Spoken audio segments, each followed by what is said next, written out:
Salut tout le monde, bienvenue dans cette nouvelle vidéo. Aujourd'hui, je vais vous montrer pourquoi c'est important de garder une trace de tout ce que vous faites, de tous les trades que vous avez placés sur le marché et leur dénouement. Donc, je vous ai partagé dans le Discord le lien d'un fichier Drive pour suivre en fait votre compte de trading. Là, vous avez les informations, je vous laisserai le lire tranquillement. N'oubliez pas de copier le fichier et de le coller dans votre dossier pour éviter de placer toutes les informations dans le fichier et que les autres soient un peu et que les autres voient en fait ce que vous avez fait et qu'ils vont devoir supprimer en fait les données. Alors on commence avec le visuel. Là, on est dans la rubrique générale et vous allez voir c'est super important et c'est très très complet. Donc visuellement, on a gains et pertes. On voit combien de gains, combien de pertes assez facilement avec des couleurs. Ensuite, numéro de trade, voilà. Le compte réel ou du coup propre firme, comme vous voulez. Vous pouvez aussi faire deux dossiers, un pour les propres firmes, un pour le réel, et un troisième si vraiment vous voulez pour avoir le plus de data possible. Derrière, c'est la paire que vous avez tradé ou l'action que vous avez tradé, la date du trade, si c'est un achat ou une vente,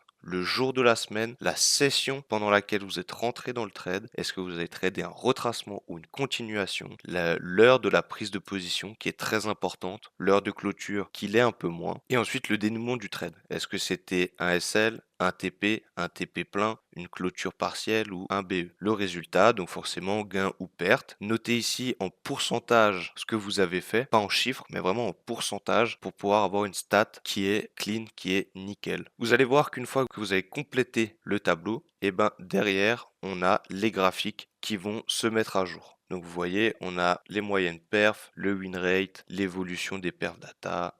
Là, on a le win rate en achat, en vente, comment est-ce que vous êtes meilleur sur le retracement ou sur la continuation, etc., etc. C'est vraiment important de compléter ce fichier pour pouvoir avoir gardé une trace et en fait voir à quel moment vous êtes amélioré et à quel moment vous avez régressé. Ça permet aussi de savoir quand vous êtes le plus efficace. Est-ce que c'est le jeudi après-midi pendant la session de New York vers 14h30, 15h30 ou est-ce que c'est plutôt sur une session londonienne vers 11h30 le lundi matin? Et en fait, grâce à ça, vous allez avoir une donnée, une data qui va être super importante et vous allez pouvoir savoir à quel moment vous êtes le plus efficace. Par exemple, moi, dans ma stat, je sais que je suis beaucoup plus performant pendant la session de New York, début 14h30, 15h30, mais surtout après, une fois que la volatilité est arrivée, qu'on a liquidé une bonne partie des intervenants qui sont rentrés, je sais que c'est à ce moment-là que je vais vraiment performer. C'est à ce moment-là qu'il faut que je trade, pas avant, pas après, parce que c'est ma data qui me dit que il faut que je trade à ce moment-là.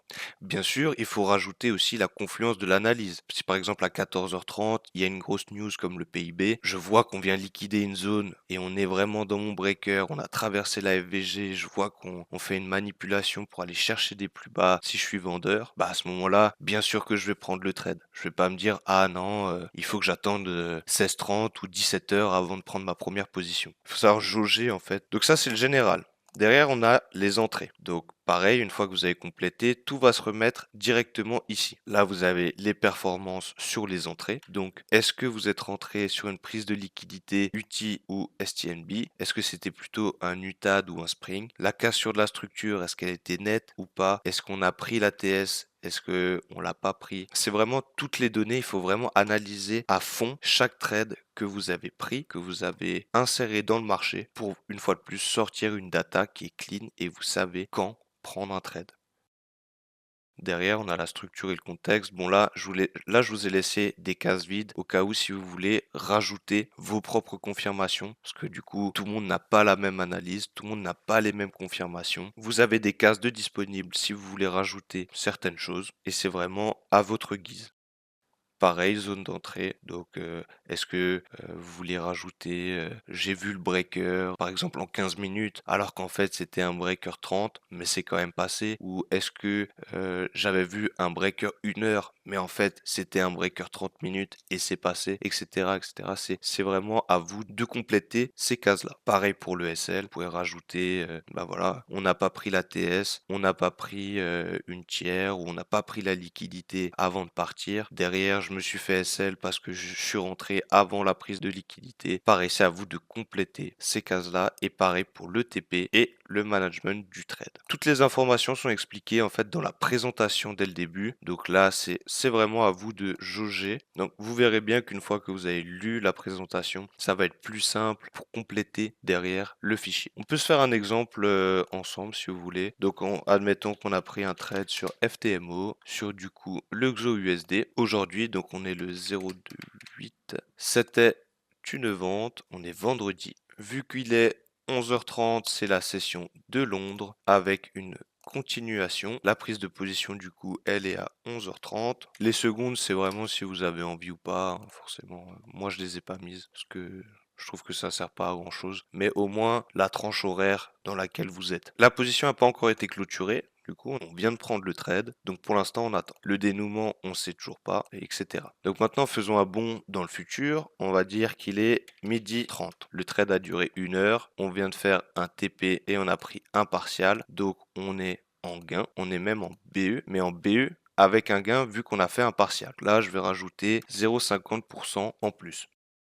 Et donc à ce moment-là, on va avoir, vous voyez, les graphiques qui ont été mis à jour. Et c'est là où vous allez pouvoir vraiment être performant, c'est en voyant ce que vous avez fait. Donc une fois que toute cette ligne a été complétée, bien sûr vous pouvez rajouter votre petit commentaire, le screen avant ou après, si vous voulez le faire ou pas. Moi je vous le conseillerais quand même parce que le screen avant et après ça va permettre de regarder quel setup vous a le plus convenu et avec lequel vous avez fait le plus d'argent. Derrière on a les entrées, donc pareil, ça a été retranscrit direct, vous voyez, à part celui-ci du coup.